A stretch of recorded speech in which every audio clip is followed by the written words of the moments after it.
Hey there, Paul Carson here, Philadelphia Mortgage Brokers. Just wanted to take a minute and talk about a common question we're getting more and more often these days, the assumable nature of a VA loan. And what that is, I'm just going to take a quick minute to talk about what is a VA assumption, who can use a VA assumption, how does it work, and are there any cons, any drawbacks to talking about this process and seeing if it's right for you. So first things first, what is a VA assumption? If you're a veteran with a VA loan, as part of your closing documents and disclosures, you sign a lot of paperwork. Hard to remember all those forms at a later point in time, but one of those forms is exactly this. This is an assumable loan, meaning somebody can qualify to take over your existing mortgage in today's environment, which if it's a loan in the past 2 years or so, might have a significantly lower interest rate from before compared to today's market. How does it work? Is this possible? So who can do it? It does, just because it is a VA loan does not mean it has to be a veteran to take over as the assumption. It can be a civilian. The main challenge here is that if you are a civilian and you do assume a VA mortgage, even though you take over the financial obligation of that mortgage, it is out of the veteran's name.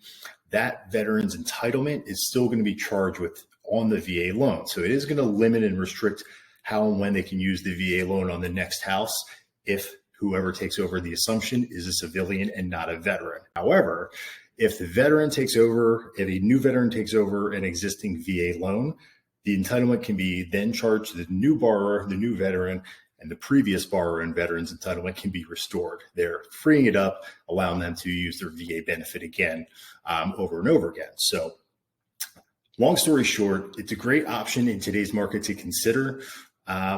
We find ourselves having a lot of conversations about it. The reality of a lot of people trying to make this work can be challenging because there can be a gap really between what current market values are and what a loan balance is. And someone who's going to use a VA financing loan and they're possibly looking to put zero down, if they have to now bring a significant amount of money to bring that gap between the sales price and that loan balance, that might be a challenge and preclude someone from being able to do that. So that's our two major cons here is leaving the entitlement intact for a veteran if a civilian takes over, and also that gap in funding between what a sales price in today's market could be versus what the loan balance is from several years back. If you have questions about how a VA assumption works, is it a good idea? Is it a possibility?